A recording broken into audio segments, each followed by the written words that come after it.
में स्थित राजकीय प्राथमिक विद्यालय देवनाड़ा केडली में जलकुंड के ऊपर खेलने के दौरान कुंडी की पट्टियां गिरने से कक्षा 3 में पढ़ रही मासूम प्रज्ञा, कक्षा 2 में पढ़ रही भारती जाट रवीना की हुई दुखद एवं दर्दनाक मृत्यु से जुड़े संवेदनशील मामले पर स्थगन प्रस्ताव के माध्यम से बोलने का अवसर दिया। इसके लिए आपको बहुत बहुत धन्यवाद।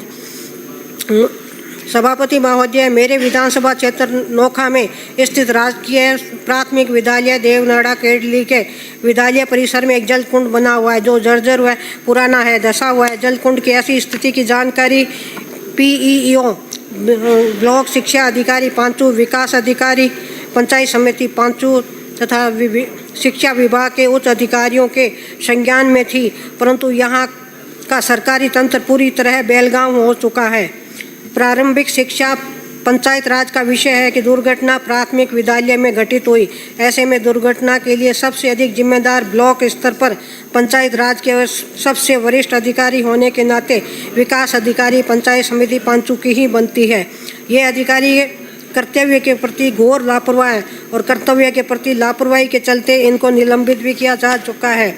इनके निलंबन पर माननीय न्यायालय का स्थगन अभी पंचायत राज विभाग मुख्यालय जयपुर के स्तर से स्वीकार भी नहीं किया गया है, पर फिर भी इनको वित्तीय अधिकारों के साथ पंचायत समिति पांचू का नियम विरुद्ध विकास अधिकारी बना रखा है। इनका स्थानांतरण भी हो चुका है जो कि सरकार द्वारा निरस्त कर दिया गया है।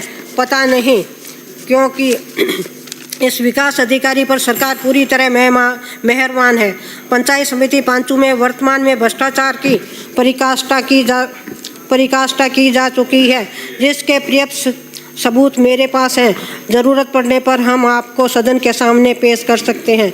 ब्लॉक स्तर के टॉप टू बॉटम अधिकारियों के संज्ञान में होने के बावजूद भी ऐसे जर्जर जलकुंड को न सही करवाया गया और न ही जर्जर स्थिति के बाहर कोई बैरिकेटिंग की गई है। इस वजह से अपनी होने वाली मौत के अंदेशों से अनजान या 3 बालिकाएं यहाँ खेलने लगी और जलकुंड की पट्टियाँ टूटी और तीनों मासूम बच्चियाँ कालकोलित हो गई।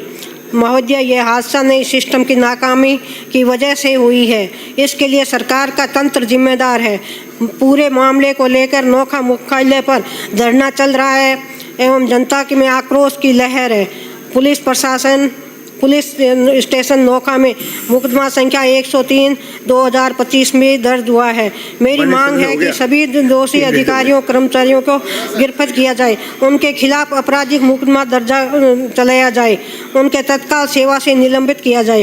प्रत्येक मृतक बालिका के परिजनों को आर्थिक सहयोग दिया जाए, परिवार के सदस्यों को सरकारी नौकरी दी जाए। साथ ही पूरे प्रदेश के सरकारी स्कूलों में जलकुंडों व जर्जर भवनों की स्थिति तलब करके उनमें सुधार के लिए तत्काल बजट आवंटित किया जाए। माननीय अध्यक्ष महोदय, आपका संरक्षण चाहूँगी। इस मामले में सरकार का जवाब सदन में दिलाया जाए। 3 मासूम बालिकाओं की हत्या हुई है। धन्यवाद महोदय। धन्यवाद अध्यक्ष महोदय, आपने जो स्थगन के माध्यम से मुझे बोलने का मौका दिया। मैं आपका ध्यान नोखा क्षेत्र में जो 3 बच्चियां प्रज्ञा, भारती और रवीना जो कि विद्यालय के अंदर खेल रही थी और खेलते खेलते वो टांके के अंदर गिर गई।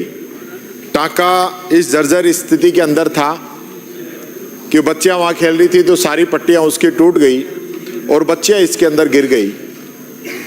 ये एक लचर सिस्टम और सिस्टम की लापरवाही से इस 3 मासूम बच्चों की जान ले ली।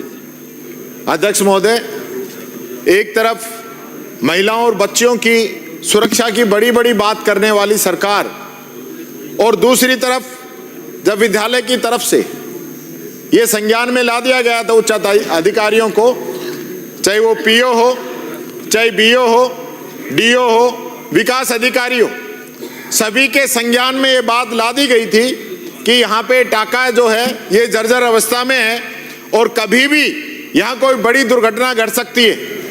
और माननीय अध्यक्ष महोदय, जिसका अंदेशा था वही हुआ। दुर्घटना घटी, 3 बच्चियों की जान चली गई।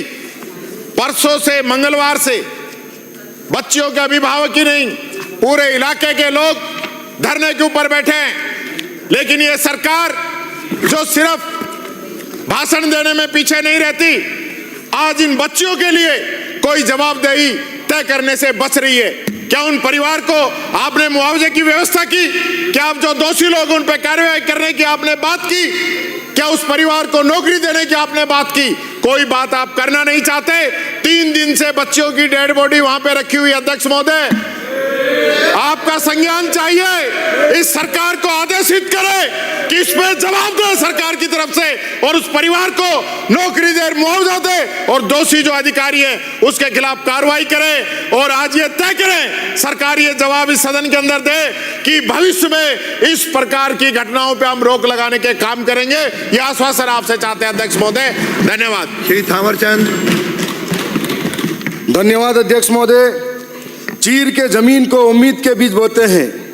हम किसान के बेटे हैं, चैन से नहीं सोते हैं।